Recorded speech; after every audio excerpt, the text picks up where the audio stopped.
Friends, welcome. Two things which always affect the human thinking are goodness of systems and desire for growth.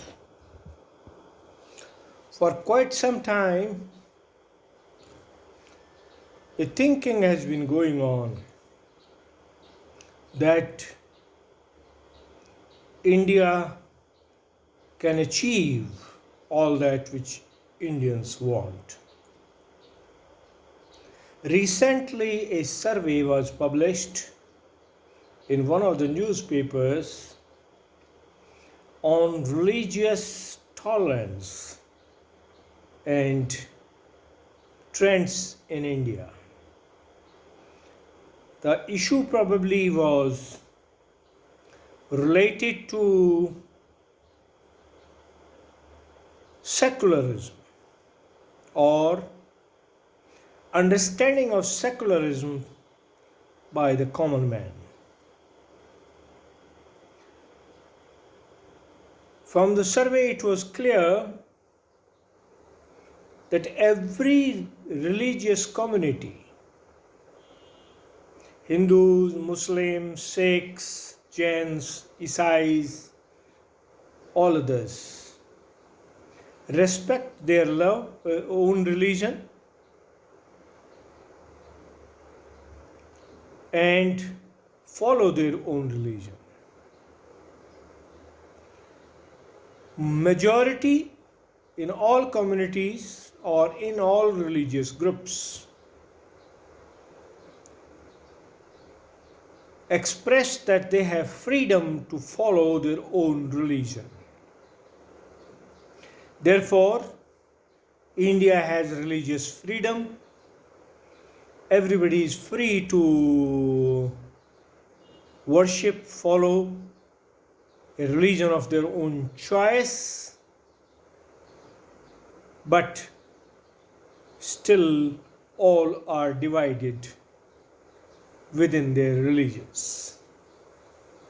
This divide is the divide of mindsets, of thinking.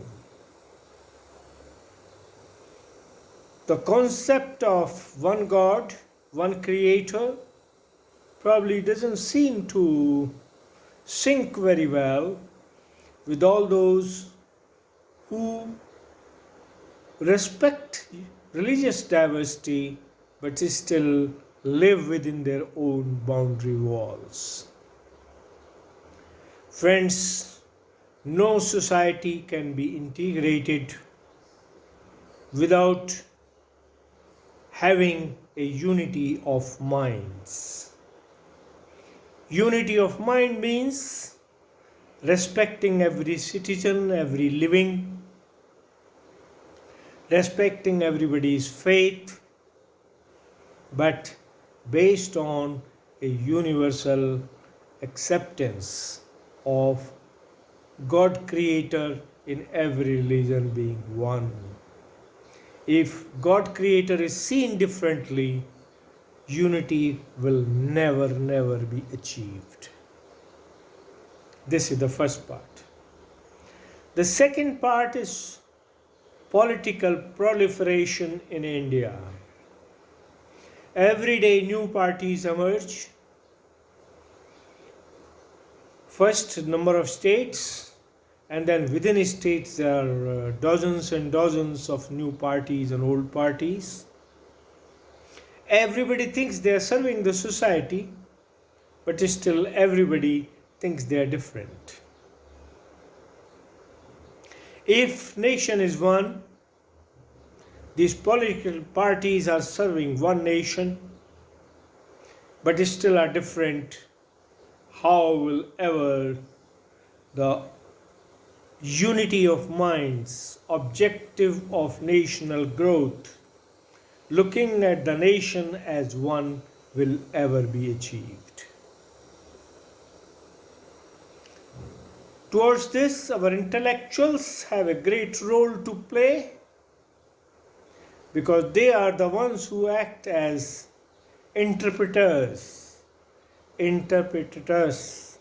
of religion, of political ethos or concepts, and common man who is too busy in struggling for daily life and cannot devote time to understand the intricacies of diversity or unity in diversity, depend on these intellectuals is the key to unity in diversity. Unfortunately, these so-called intellectuals are the major contributors to conflicts, to divisions, and to all that which makes a society suffer. Let us take few issues. Let us begin with Corona. Corona, the nations who suffered most are the ones who are most developed.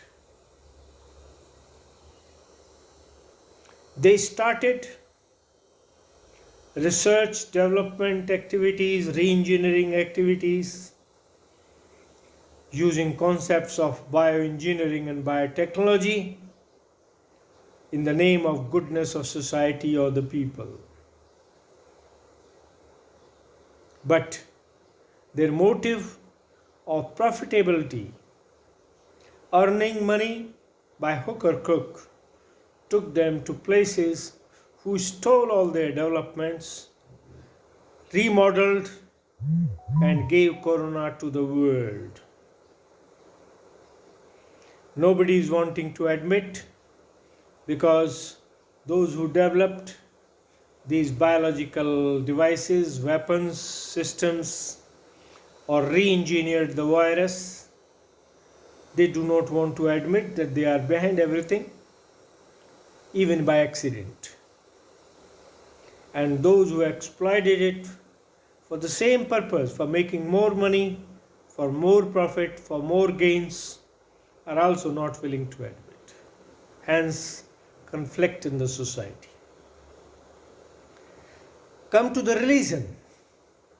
Religion is supposed to be the instrument of bringing peace, happiness, deliverance or moksha from worldly problems. But more wars have been fought in the name of religion, more deaths have taken place in the name of religion, and even today the world is divided into religious nations, groups, etc. Come to the politics. World is divided into political camps, all knowing very well that each one is wanting to maintain their own hegemony. They all want to become the world leaders, they all want to become the masters of the world, but all say we are serving the world, we are doing for the goodness of the world. Ultimately, they take the support of weapons, the armed forces, the military power to propagate their political objectives. Even religion gets used to propagate the same political objectives. But what are these objectives? Nobody seems to know. They all want a happy world, they all want one world, they all want to rule the world, but the world is divided by them only. They do not know how to bring unity into the world. If they cannot unite the world, how will they ever rule a world? These are some of the issues which mankind needs to address soon. Otherwise, over-ambitiousness, greediness, jealousies, ambitions of so-called leaders of the world will destroy the world itself. May I request the world community to deliberate, role of each citizen, role of religion, role of media, role of politics, role of intellectuals, with one single objective: how to make one world, unified thinking for peace and happiness of all. Jai Hind, Jai Bharat, God bless all.